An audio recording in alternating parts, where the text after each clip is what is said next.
Have you ever judged someone by their appearance, only to discover you were terribly wrong? In the bustling streets of Adora Kingdom, where gold coins clinked and silk robes shimmered under the African sun, there lived a girl who knew nothing of her true worth.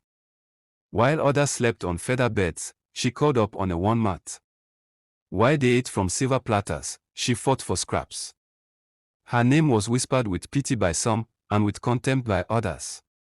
But destiny has a peculiar way of revealing secrets buried deep beneath the dust of time. And sometimes, the very people who throw stones today will be the ones bowing tomorrow. This is our story. Before we begin, if you enjoy powerful stories that touch the heart and teach valuable lessons, please like this video, leave a comment sharing your thoughts, subscribe to the channel, and don't forget to hit that notification bell so you never miss our next inspiring tale. The marketplace of Adora Kingdom buzzed with life like a beehive at noon. Merchants called out their wares, children chased chickens between stalls, and the aroma of roasted plantains mixed with fresh palm wine hung thick in the air. Amira moved through the crowd like a ghost, her faded wrapper barely clinging to her thin frame. At 17, she should have been preparing for marriage, learning to manage a household, perhaps even attracting suitors. Instead, she carried water buckets for Madame Gloria, the wealthiest trader in the Eastern District. "Move, you worthless thing." Madame Gloria's voice cut through the morning air like a whip. "Those buckets won't fill themselves." Amira bowed her head and quickened her pace, ignoring the sneakers from the other servants. Her bare feet kicked up small clouds of red dust as she hurried toward the community well. At the well, 3 young women in colorful wrappers stood gossiping. They fell silent when they saw Amira approach. "Oh, it's the orphan girl," one of them said, her voice dripping with false sweetness. Her name was Jennifer, daughter of a successful blacksmith. Still working for Madame Gloria. "How unfortunate." "I heard she was found as a baby," another girl, Patricia, whispered loudly enough for Amira to hear. "Abandoned like yesterday's garbage." "Look at her clothes," Jennifer continued, barely hiding her laughter. "Even the goats are dressed better." Amira's hands trembled as she lowered her bucket into the well. Around her neck hung a simple pendant, a small piece of carved ivory on a leather cord. It was the only thing she owned, the only connection to whatever life she'd had before being found on the steps of the temple 18 years ago. She clutched it now, drawing strength from its smooth surface. "What's that ugly thing around your neck?" Patricia leaned in, her nose wrinkled in disgust. "Did you steal it from the trash heap?" "It's mine," Amira said quietly, her voice barely audible. "What?" "Speak up, beggar girl." Jennifer laughed, and the others joined in. Amira pulled up her full bucket and walked away without another word. Behind her, their laughter echoed like the cawing of cruel crows. That evening, as Amira scrubbed the stone floors of Madame Gloria's compound, she allowed herself a moment of tears. They fell silently, mixing with the soapy water, disappearing without a trace, just like she felt she would one day disappear, unmissed and unmourned. Crying again. The voice belonged to Thomas, Madame Gloria's son. At 25, he was handsome in a rough way, with eyes that held a mixture of ambition and cruelty. "Your tears won't make you less pathetic, you know." "I'm not crying, sir," Amira lied, keeping her eyes down. "Look at me when I speak to you." Slowly, Amira raised her head.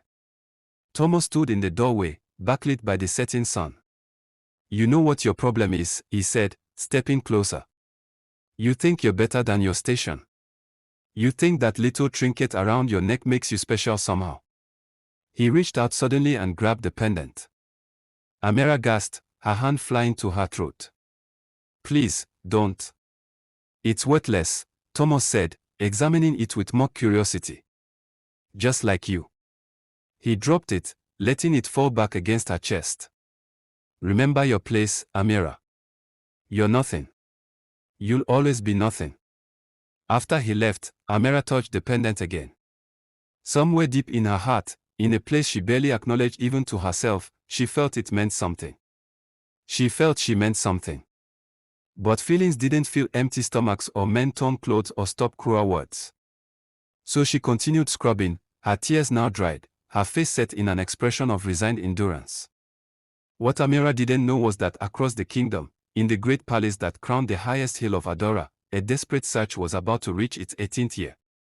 King David of Adora had everything a ruler could want: wealth beyond measure, subjects who respected him, a kingdom that prospered under his wise governance.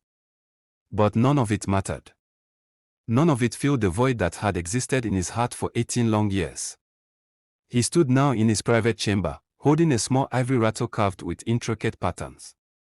It matched another piece, a pendant, that had been placed around his daughter's neck the night she disappeared. My lord, his chief advisor, Elder Samuel, entered quietly.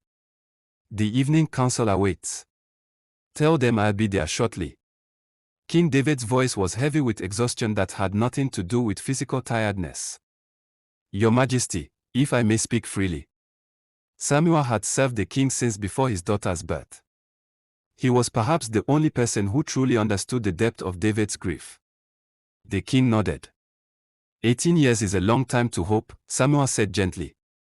Perhaps it's time to consider. No. The word came out sharp, final. Until I see her body, she's alive. Somewhere in this kingdom, my Rachel is alive. Rachel was her mother's name, my lord. You never chose a name for the child. Then she carries her mother's strength in her name, wherever she is. King David turned to face his advisor. Double the search efforts. Send riders to every corner of the kingdom again. Someone must know something. We've searched for 18 years, Your Majesty.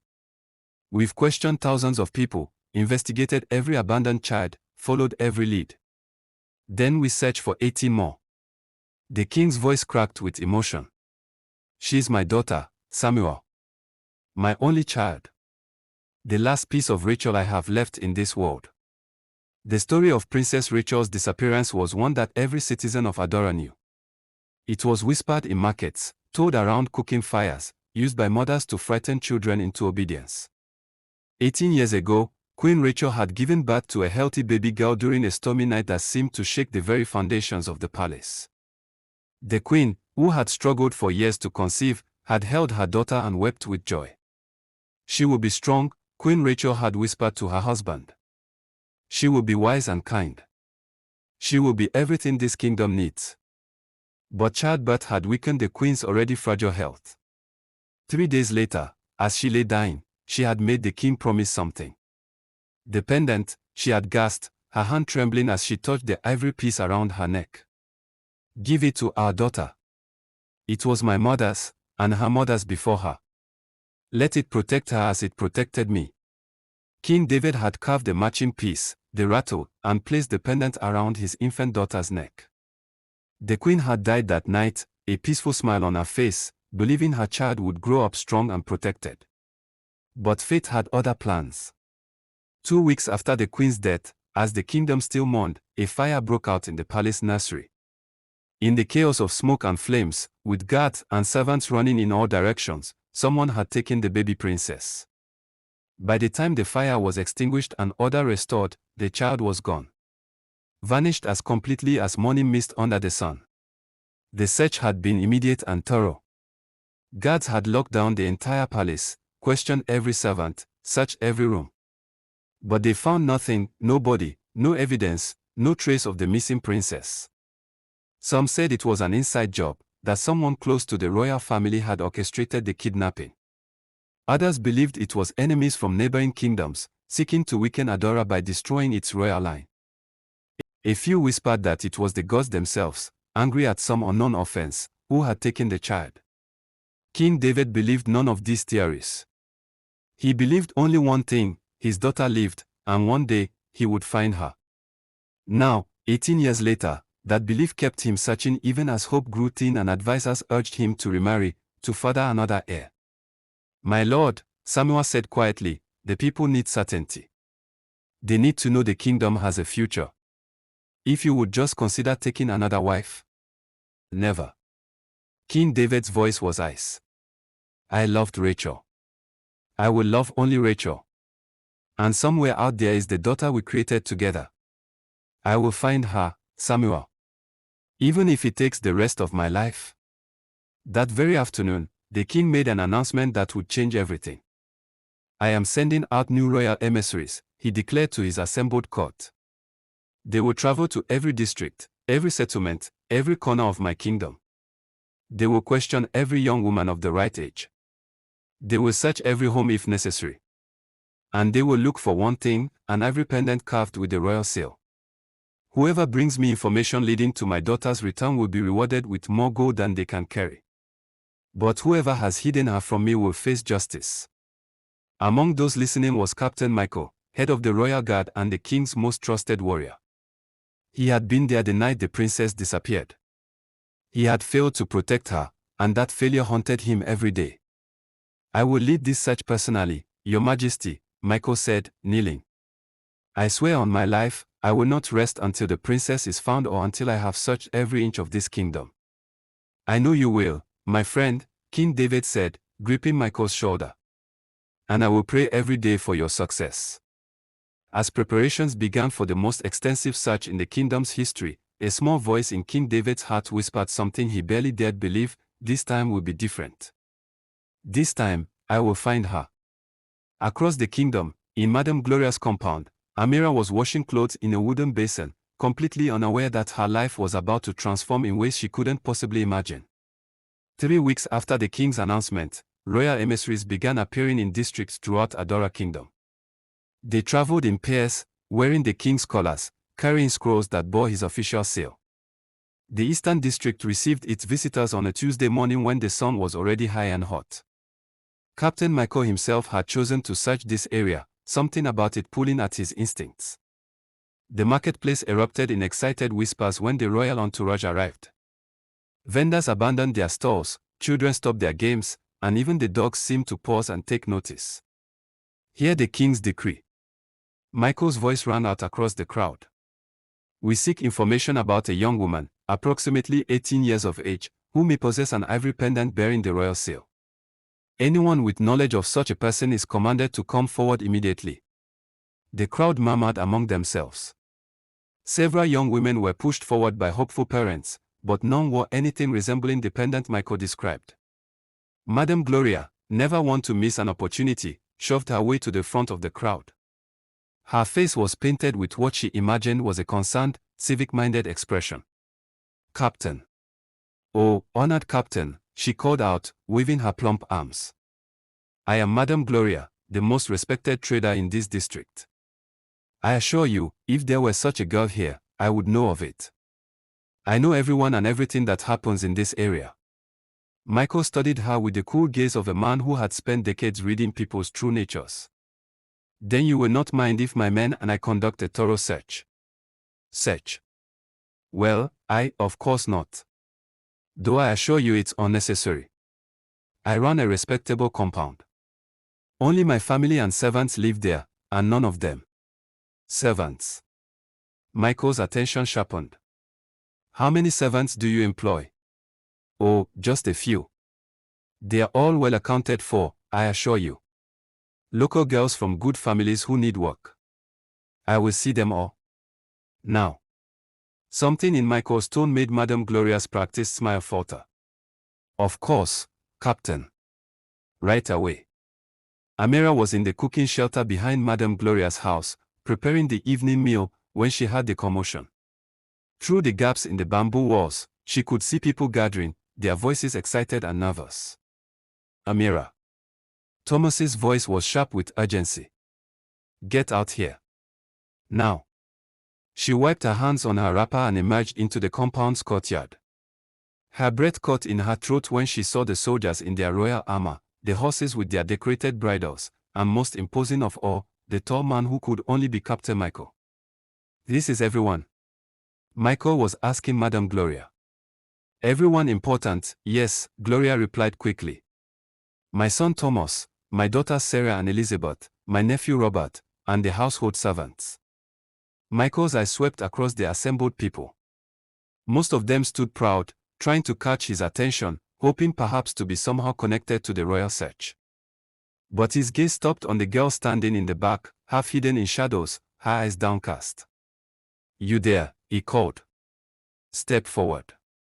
Amira's heart hammered against her ribs. She had never spoken to anyone of importance in her life. Her mouth went dry as she took 3 hesitant steps forward. What's your name? Amira, sir. I mean, Captain. Her voice failed her. How old are you, Amira? I don't know exactly, Captain. About 18 years, I think. Something flickered in Michael's expression. You don't know your own age. She's an orphan, Thomas interjected, his voice dripping with disdain. Found abandoned as a baby. She doesn't know anything about her origins. Just a charity case my mother took in out of the goodness of her heart.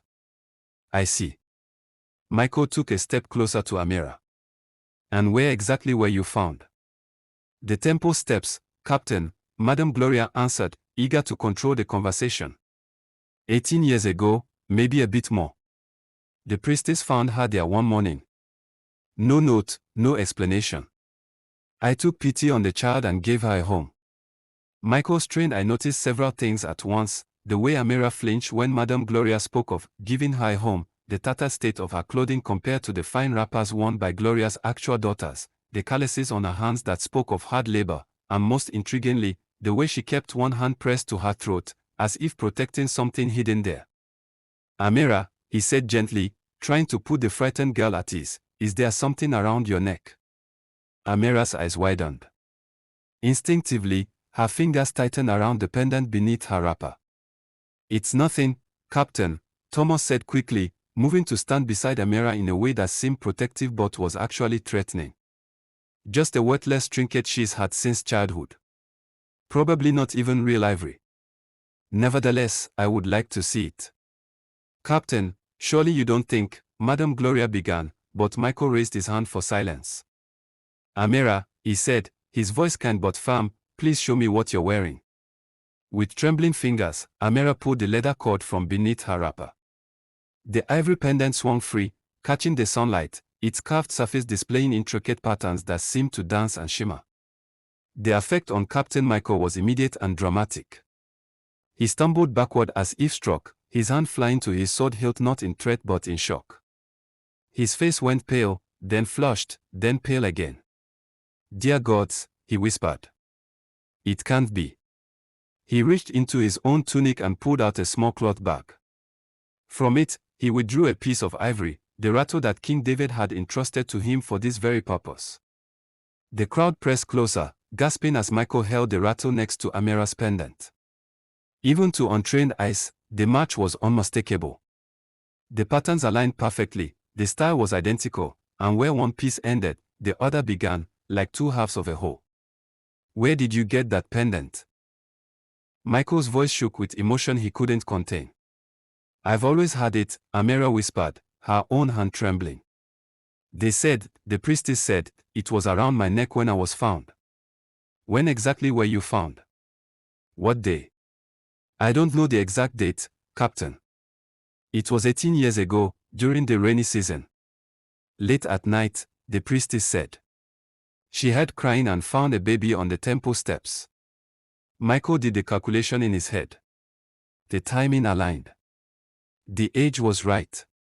And the pendant, there was no mistaking the royal seal carved into its surface, the same seal that appeared on the matching rattle in his hand. He fell to one knee so suddenly that the crowd gasped. Forgive me, Your Highness, he said, his voice thick with emotion. Forgive this old soldier for taking 18 years to find you. The marketplace exploded in noise. People shouted, pushed forward, and called out questions. Madame Gloria's face went from pink to white to a mottled shade of purple. Thomas looked as if he'd been struck by lightning. What? No. That's impossible. Gloria shrieked. She's nobody. She's just a servant. She's Princess Rachel, Michael said, rising to his feet and drawing his sword. Not in threat, but in salute. Daughter of King David, heir to the throne of Adora, and the rightful ruler of this kingdom. Behind him, every soldier drew their weapons and raised them in salute, the sound of steel singing through the air like music. Amira stood frozen, the pendant clutched in her hand, unable to process what was happening. Princess. It was impossible. It was insane. It was. Her knees buckled, and she would have fallen if Michael hadn't caught her. Easy, Your Highness, he said gently, supporting her weight. I know this is overwhelming. But you're safe now. You're finally safe, and you're going home. Home. Amira's voice was barely a whisper. I don't have a home. Yes, you do, Michael said, and there were tears in his warrior's eyes. You have a father who has searched for you every day for 18 years. You have a palace waiting for you. You have a kingdom that has longed for your return. You have a home, princess. You've always had a home. As the reality of the situation began to sink in, as the crowd around them buzzed with excitement and disbelief, Amira felt something she hadn't felt in her entire remembered life, hope. But along with hope came fear. What did she know of being a princess? Of royal courts and kingdoms? She was just a servant girl, used to scrubbing floors and carrying water. How could she possibly be what everyone suddenly expected her to be? Michael seemed to read her thoughts. One step at a time, Your Highness, he said quietly. First, we take you to your father. Everything else will follow. The journey from the Eastern District to the palace would take 2 days on horseback. For Amira, who had never ridden a horse in her life, it might as well have been a journey to the stars. Captain Michael had insisted on leaving immediately. Every moment the princess spends in that place, he had said, casting a disgusted look at Madame Gloria's compound, is an insult to her dignity and an injustice to the kingdom. Before they left, however, Michael had some business to address. Madame Gloria, he said, his voice cold as winter rain, you will come to the palace in 1 week's time to answer questions about how you treated the princess while she was in your care. Treated her. I gave her a home. I fed her. Gloria's protest died under Michael's withering glare. You enslaved her, he said flatly. You took the king's daughter and made her your servant. Whether you knew her identity or not, your treatment of an orphan child was cruel and exploitative. The king would decide your fate. As they rode away from the Eastern District, Amira looked back once. She saw Jennifer and Patricia standing in the crowd, their mouths hanging open. She saw Thomas, pale and trembling. She saw Madame Gloria, surrounded by royal guards, her empire of petty cruelty crumbling around her. And she felt nothing. No satisfaction in their shock, no pleasure in their fear. Only a strange emptiness, as if she were watching someone else's story unfold. Are you all right, Your Highness? Michael rode beside her, his horse matching the gentle pace of hers. Please don't call me that, Amira said quietly. I don't feel like a highness. I don't feel like anything except confused. What would you like me to call you? Amira. It's the only name I've ever known. Michael nodded thoughtfully. Then Amira it is, until you feel ready for your true name. They rode in silence for a while, the landscape changing from marketplace bustle to rolling farmland. Other soldiers surrounded them, 12 in total, all sworn to protect their princess. Captain Michael. Amira ventured after a long pause. Yes. Tell me about my father. Please. Michael's stern face softened. King David is the finest man I've ever known. Strong, wise, just everything a ruler should be. But since the night you disappeared, he's been haunted. Grief has lived in him like a second shadow. He really searched for me. All this time. Every single day. He never gave up hope, never stopped believing you were alive. When others urged him to declare you dead, to move on, to remarry and father another heir, he refused. He said he would know if you were truly gone, that a father's heart would feel such a loss. Tears pricked Amira's eyes. She had spent her whole life believing she was unwanted, abandoned, forgotten. To learn that somewhere, someone had been searching, grieving, hoping, it was almost too much to bear. What if? She hesitated. What if he's disappointed when he meets me? I'm not educated. I don't know how to behave in a palace. I can barely read or write. I'm just. You're his daughter, Michael interrupted firmly. That's all you need to be. Everything else can be learned. That night, They camped in a clearing beside a small stream. The soldiers set up a tent for Amira, the first time she'd ever had private sleeping quarters, and prepared a meal that was simple but plentiful. As she sat by the fire, wrapped in a borrowed cloak that was warmer than anything she'd ever worn, one of the younger soldiers approached nervously. I mean, Amira, he corrected himself at Michael's sharp look. I'm Daniel. I just wanted to say, my sister worked in a wealthy compound too. She was treated badly. When I heard what you endured, and who you really are. He swallowed hard. It gives me hope that justice exists in this world. Thank you, Daniel, Amira said softly. That's kind of you. After he left, Michael sat down beside her. That boy's sister took her own life 2 years ago. The shame of her treatment, the hopelessness, it broke her. When he heard your story today, I think something in him healed a little. Amira looked at the young soldier across the fire, saw the pain in his eyes that mirrored her own, and understood. Her story wasn't just about her. It was about every forgotten child, every mistreated servant, every person who had been told they were worthless. Captain, she said slowly, if I really am the princess. You are. Then I want to do something about people like Madame Gloria. I want to change things. She stopped, surprised by her own passion. Is that foolish? Michael smiled, the first genuine smile she'd seen from him. That, Amira, is exactly what a true princess would say. Your mother would be very proud. My mother. It was the first time anyone had spoken of her mother as a real person. Queen Rachel was beloved by everyone who knew her. She was gentle but fierce, kind but uncompromising when it came to justice. She used to visit the poorest districts herself, checking on her people, listening to their grievances. Your father used to worry about her safety, but she would just laugh and say, how can I rule people I don't know? How can I serve people I don't see? Amira touched her pendant, her mother's pendant. I wish I could have known her. In a way, you will, Michael said. Everyone who loved her will tell you stories. Your father most of all. He keeps a room in the palace exactly as she left it. He talks to her portrait sometimes, telling her about his day, asking her advice. He'll finally be able to tell her he found you. That night, lying in her tent listening to the sounds of the wilderness, Amira tried to imagine the life awaiting her. A father she'd never met. A kingdom she'd never seen. A destiny she'd never imagined. It was terrifying and exhilarating in equal measure. They reached the palace at midday on the second day of travel. Amira's breath caught in her throat when she saw it. Built from white stone that gleamed in the sunlight, the palace rose from the highest hill like a crown jewel. Gardens surrounded it, bursting with flowers Amira had never seen. Fountains sent water dancing into the air. Guards in ceremonial armor stood at attention along the walls.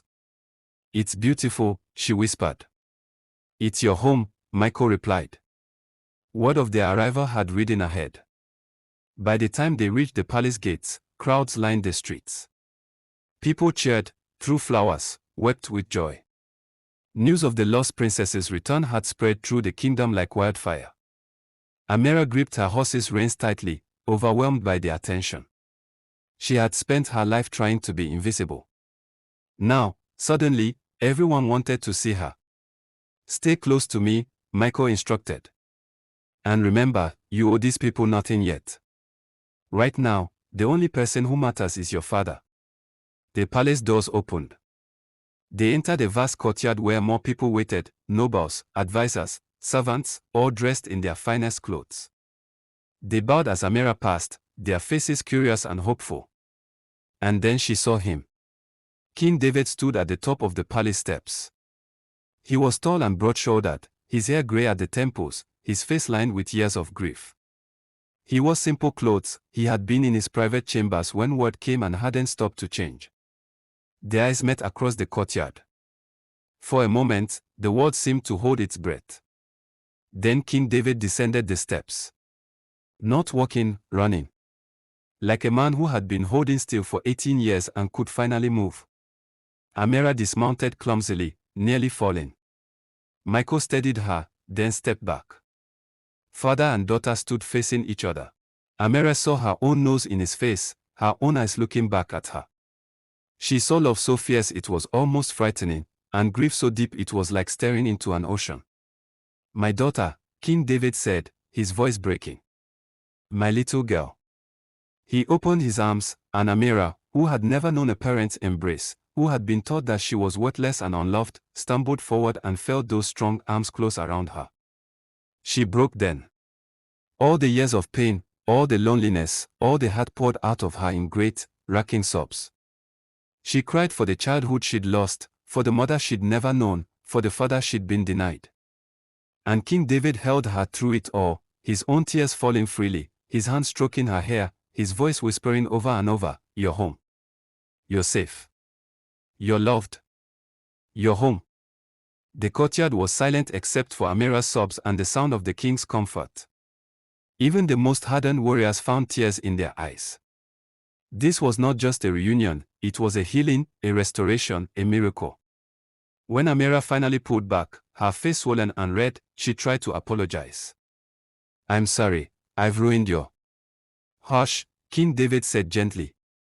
He pulled out a handkerchief and wiped her face with the tenderness of someone handling the most precious thing in the world. "You have nothing to apologize for. Do you understand me?" "Nothing. But I'm not. I don't know how to be a princess. I can't read well. I don't know proper manners. I've never worn fine clothes or..." "Do you know how to love?" King David interrupted. The question surprised her. I suppose so. Do you know the difference between right and wrong?" "Yes." "Do you have compassion for those who suffer?" "Yes."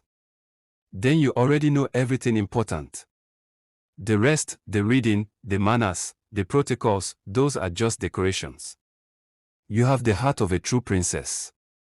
Your mother's heart." He led her into the palace, keeping one arm around her shoulders as if afraid she might disappear again. The crowd parted before them, everyone straining for a glimpse of the returned princess. King David took her to his private chambers. The room was warm and comfortable, filled with books and maps and personal touches. On one wall hung a portrait of a beautiful woman with kind eyes and a gentle smile. "Your mother," King David said unnecessarily. "Queen Rachel. You have her smile, did you know that? And her hands. And her strength, I think." Amira stared at the portrait, seeing herself in those painted features. "I wish she could be here." "She is," King David said softly. "Every time I look at you, she's here." Over the next hours, father and daughter talked. King David told her about the night she was born, about her mother's love, about the fire and the search that had consumed 18 years of his life. Amira told him about Madame Gloria, about the mockery and the hardship, about the pendant that had been her only comfort. "I want justice for what was done to you," King David said, his voice hardening. "Madame Gloria will answer for her crimes." "She didn't know who I was," Amira said quietly. "That doesn't matter. She saw a helpless child and exploited her. Whether you were a princess or a pauper, that treatment was wrong." It was the first time Amira truly understood what her father had meant about having a heart for justice. He didn't care about punishing someone who had wronged royalty, he cared about punishing someone who had wronged a child. As evening fell, King David showed her to her chambers, rooms that had been prepared and waiting for 18 years, in hope that one day they would be needed. The bed was soft, the windows looked out over gardens, and everywhere were books and games and things a young princess might enjoy. "This was all for me?" Amira asked in wonder. "Always," King David said. "From the day you were born, I had these rooms prepared. When you disappeared, I couldn't bear to change anything. I used to come here sometimes and imagine you running through these doors, laughing."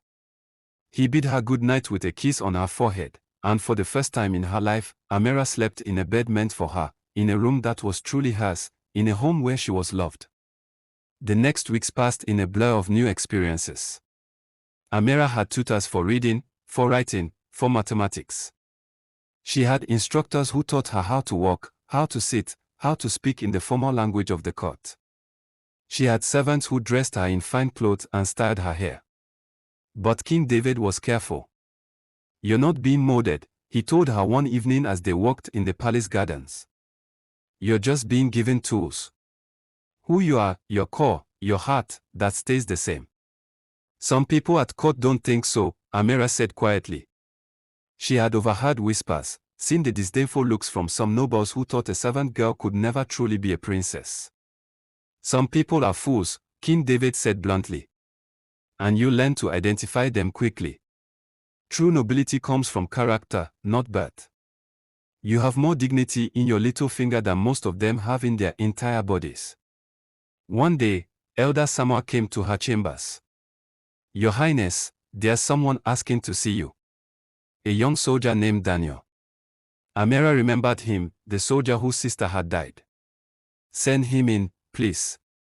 Daniel entered nervously, bowing deeply. "Your Highness, I'm sorry to disturb you. I wanted you to know that my family and many others are grateful for what you're doing. Doing. Amira was confused. "The king has announced new laws. Protections for servants. Punishments for those who exploit workers," he said. Daniel's voice grew thick with emotion. He said his daughter knew firsthand the cruelty of the world, and she wanted to ensure no one else would suffer as she had.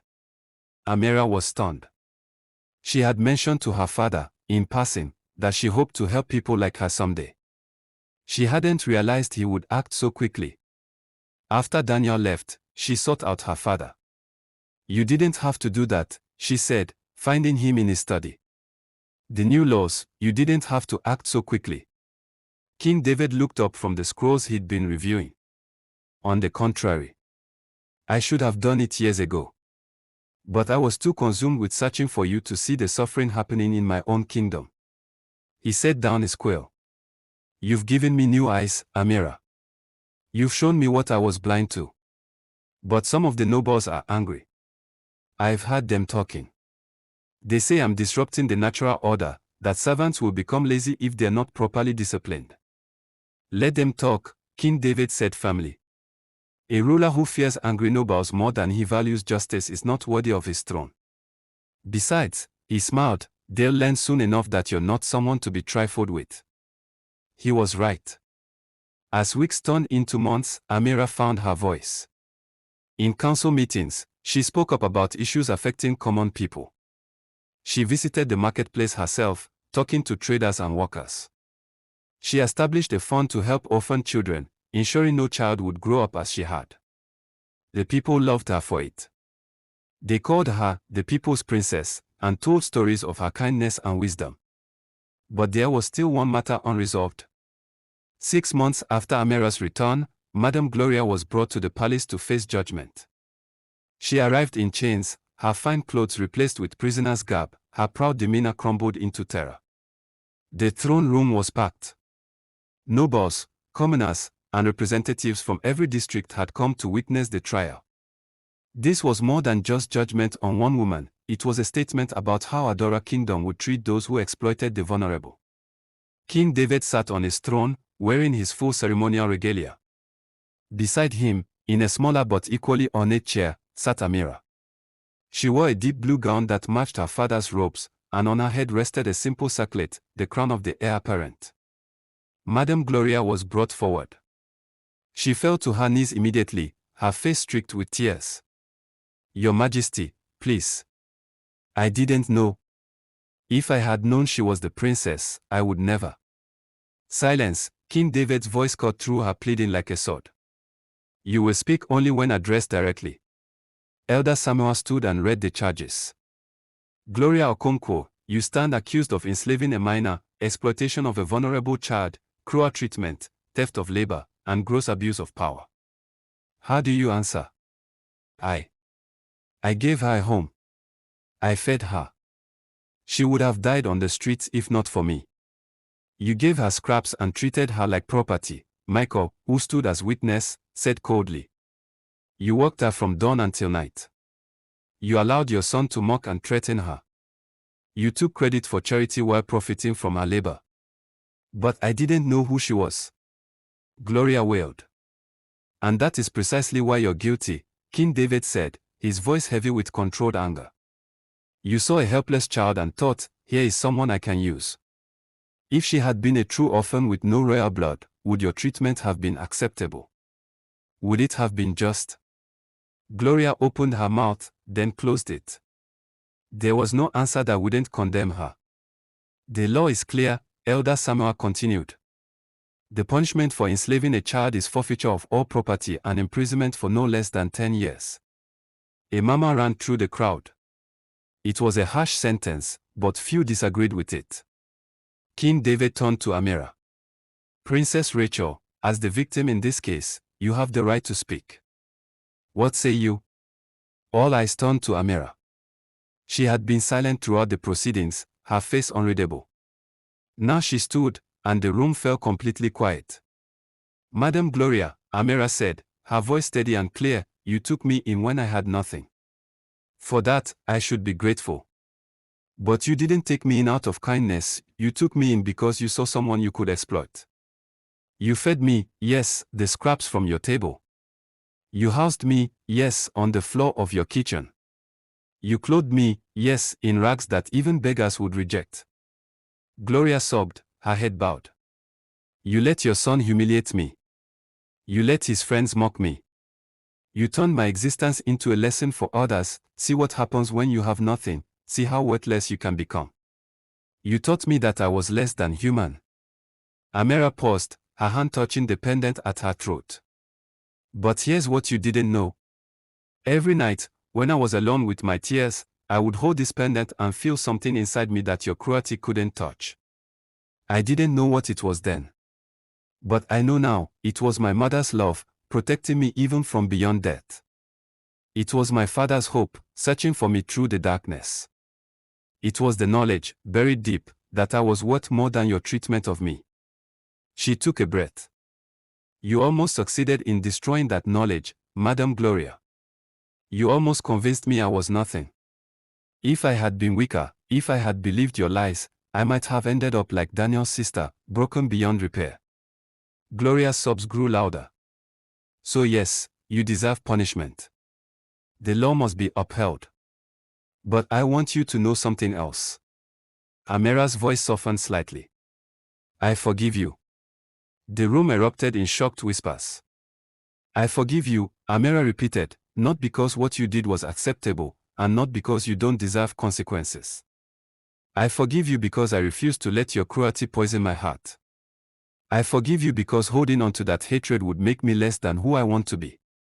I forgive you because my mother taught me, through this pendant, through the legacy she left, that mercy is strength, not weakness. She turned to her father. But mercy doesn't mean no consequences. I ask that you uphold the law, Father. Let Madam Gloria's punishment be a message to anyone who would exploit the vulnerable. Let it be known that in Adora Kingdom, every child matters, whether they wear royal pendants or rags. King David's eyes shone with pride. Wise words from a wise daughter. The law will be upheld. He turned to Gloria. You will forfeit your property, which will be used to establish a home for orphan children. You will serve 10 years in prison, during which time you will work to support that same home. Perhaps, in serving those you once would have exploited, you will learn the value of every human life. Gloria was led away, still weeping. But as she passed Amira, she paused. Thank you, she whispered. Thank you for forgiving me, even though I don't deserve it. Amira nodded but said nothing.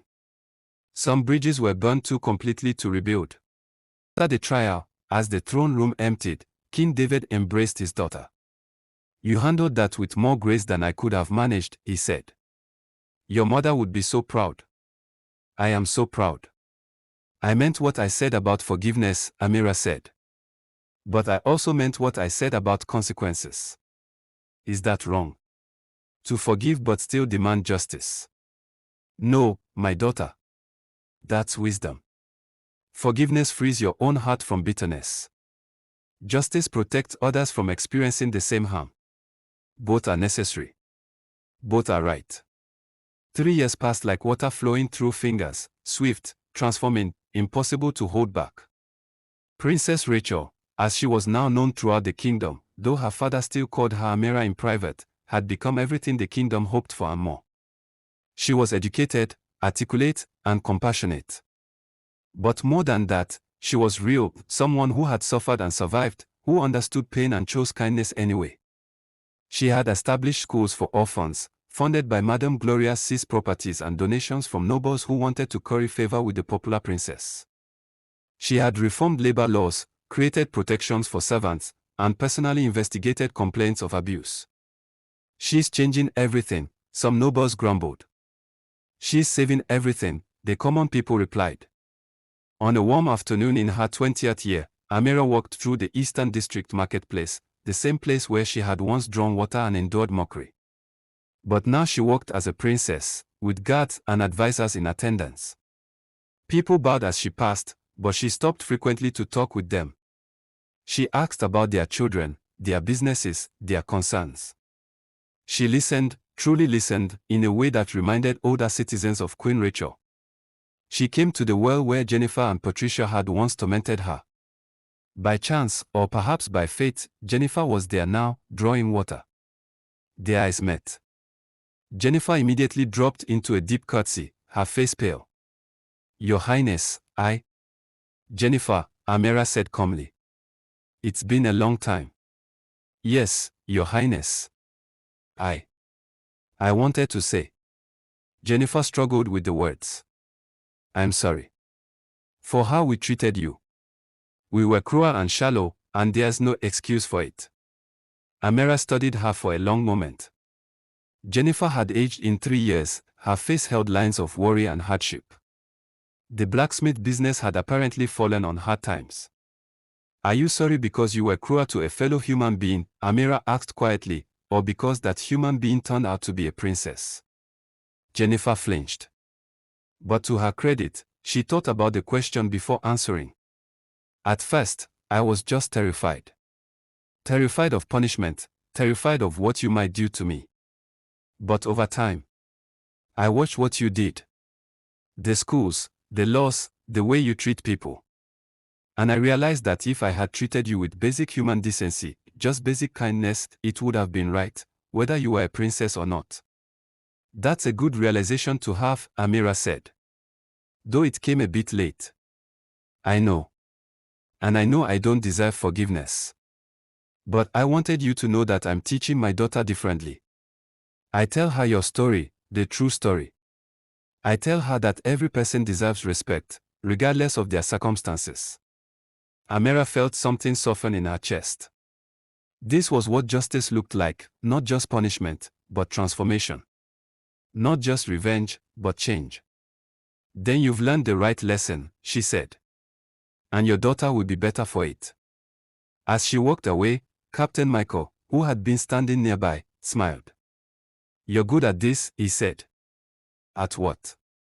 "Being a princess. Being a leader. Being exactly what this kingdom needs." That evening, King David called Amira to his chambers. He looked tired, the years were catching up with him, and he no longer hid it. "Father, are you well?" Amira asked, concern sharpening her voice. "Sit, my daughter. There's something we need to discuss." Amira sat, her heart suddenly racing. She knew this conversation was coming. The king's health had been declining slowly but steadily. "I'm not dying," David said, reading her expression. "Not yet, anyway. But I'm getting older, and the time is coming when I need to step back. The kingdom needs to know who will lead them next. You have years left. Maybe. Maybe not. But I'm tired, Amira. I've carried the weight of this crown for a long time, and for 18 of those years, I carried it with a broken heart. Now that you're here, now that I've seen you grow into the leader I always knew you'd be, I'm ready to rest." "What are you saying?" "I'm saying that in 6 months, on your 20th birthday, I want to formally name you Crown Princess and begin transferring power. Within 2 years, I want to abdicate completely, placing the crown on your head where it belongs."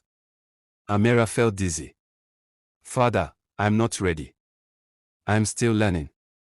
There's so much I don't know." "You know the most important things," King David interrupted gently. "You know how to listen. You know how to care. You know the difference between power and justice. Everything else, you can learn as you go, just as I did. But the nobles, some of them still don't trust me. They think I'm too young, too inexperienced, too focused on the common people. And those nobles can adjust or leave court, David said firmly. You are my daughter. You are Queen Rachel's daughter. You have royal blood and, more importantly, a royal heart. The kingdom will follow you because you're worthy of following. He took her hands in his. I found you, Amira. After 18 years of searching, after 18 years of hoping and praying and refusing to give up, I found you. And now I want to watch you shine. I want to see you lead this kingdom into a future I can barely imagine. I want to rest, knowing that everything I built is in the best possible hands. Tears slipped down Amira's cheeks. I am scared. Good. Leaders who aren't scared don't take their responsibility seriously. But you won't be alone. You'll have advisors, counselors, and most importantly, you'll have the love of your people. They've already given you their hearts, Amira. The crown is just a formality. 6 months later, on a day when the sun seemed to shine brighter than any day in memory, Princess Rachel was formally crowned as Crown Princess in a ceremony that brought the entire kingdom to a standstill. She wore a gown of deep purple, the color of royalty, embroidered with silver thread that caught the light like stars. On her head rested the Crown Princess's circlet, delicate but strong, adorned with sapphires the color of truth. But around her neck, she wore the simple ivory pendant, her mother's pendant, that had saved her life and revealed her identity. King David placed the circlet on her head with trembling hands. Rachel, he said, using both her mother's name and her own, you are hereby named Crown Princess of Adora, heir to the throne, and hope of the kingdom. Do you accept this responsibility? I do, Amira said, her voice clear and strong. I promise to serve with justice, to lead with compassion, and to remember always where I came from and who I'm fighting for. The crowd erupted in cheers that seemed to shake the very stones of the palace. That night, at the celebration feast, people from every corner of the kingdom attended. Nobles sat beside commoners. Former servants dined with their former masters. It was, people said, a glimpse of the kingdom Princess Rachel would build, one where everyone had value, everyone had voice, everyone mattered. Late in the evening, Amira slipped away to a quiet balcony. She needed a moment alone, a moment to process everything that had happened. She wasn't alone for long. King David found her there, looking out over the kingdom that would one day be hers to rule. Overwhelmed, he asked, joining her at the railing. Terrified, she admitted. And exhilarated. And grateful. And about 20 other emotions I don't have names for. David laughed softly. That sounds about right. They stood in comfortable silence for a while, father and daughter, king and heir, two people who had found each other against impossible odds. I was thinking about Madame Gloria, Amira said eventually. She has 7 more years of her sentence left. And I was thinking, when she's released, I want to offer her a job. David raised his eyebrows. A job. At one of the orphanages. Not in supervising children, she'll never have that power again. But cleaning, cooking, basic work. I want her to see what we've built. I want her to understand what she could have been part of if she'd chosen kindness over cruelty. That's either the most merciful thing I've ever had or the most fitting punishment, David mused. I'm not sure which. Maybe both, Amira said. Maybe that's what real justice looks like, not revenge, but restoration. Not destruction, but transformation. King David put his arm around his daughter's shoulders. You're going to be a greater ruler than I ever was, he said softly. Not because you're smarter or stronger, but because you understand suffering. You know what it's like to be invisible, to be dismissed, to be treated as less than human. That empathy will make you fierce in ways I never could be. You taught me that, Amira said. You spent 18 years refusing to forget a child who had vanished. You never gave up hope. You showed me what real love looks like, persistent, unshakable, willing to search forever if that's what it takes. And you taught me, David replied, that the search was worth it. Every year of wandering, every sleepless night, every moment of grief, all of it was worth it to have you here, to see who you've become, to know that the kingdom will be safe in your hands. They stood together as the stars emerged overhead, as music and laughter drifted up from the celebration below, as the kingdom they both loved settled into peaceful sleep. Amira touched her pendant, her mother's pendant, and felt the weight of history and hope it carried. She thought about the temple steps where she'd been found, about Madame Gloria's compound where she'd suffered, about the marketplace where she'd been mocked, about the palace where she'd been loved. Every part of her journey had brought her here. The pain had shaped her compassion. The suffering had built her strength. The years of invisibility had taught her to see others. Thank you, she whispered to the stars, to her mother's memory, to the gods who had protected her, to fate itself. Thank you for the hard road. Thank you for the painful lessons. Thank you for making me who I needed to become. And in the quiet of that night, with her father beside her and her kingdom spread below, Crown Princess Rachel, once called Amira, the forgotten girl, felt truly, completely, perfectly home. History remembers Queen Rachel too as one of the greatest rulers Adora Kingdom ever knew. Under her leadership, poverty decreased dramatically. Education became available to all children, regardless of birth. Laws protected the vulnerable, and justice was swift but tempered with mercy. But more than her policies or her reforms, people remembered her heart. They told stories of how she would walk through districts unannounced, checking on her people personally. How she kept her mother's ivory pendant around her neck even when wearing full royal regalia, reminding everyone where she came from. How she established a yearly celebration called the Day of Remembering, when nobles were required to serve common people, physically working alongside them to understand their lives. Every person in this kingdom has value, Queen Rachel would say. Every life matters. I know this not because I was taught it in a palace, but because I learned it in the hardest way possible, by being treated as if I had no value at all. Madame Gloria lived to see this transformation. After her release from prison, she did indeed work at one of the Queen's orphanages. She never regained her wealth or status, but in her final years, she found something more valuable: redemption. She died knowing that while she couldn't undo her cruelty, she had at least acknowledged it and spent her remaining years in service to those she once would have exploited. King David lived to see his daughter's coronation as full queen and died peacefully in his sleep 5 years later, a satisfied smile on his face. His last words were, "Rachel would be so proud of our daughter."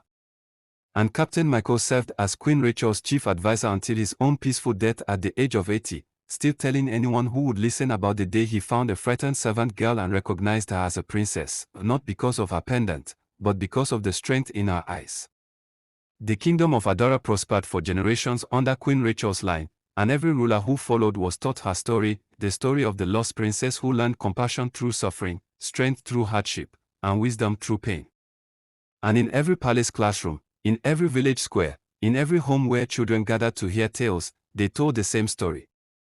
They laughed at the poor maid, not knowing she was the king's lost daughter.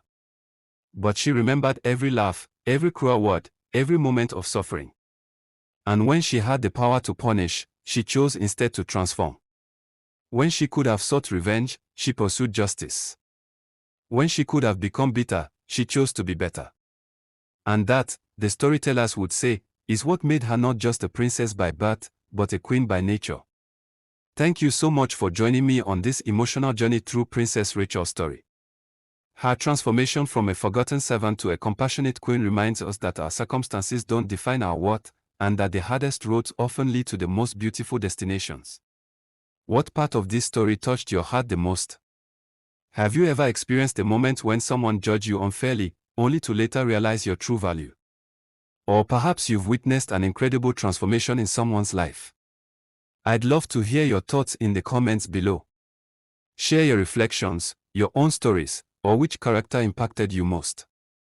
And if this story moved you, please like this video, share it with someone who needs encouragement today, and subscribe to our channel for more inspiring African folktales that teach, heal, and transform. Remember, you are valuable, worthy, and significant, no matter what anyone else says.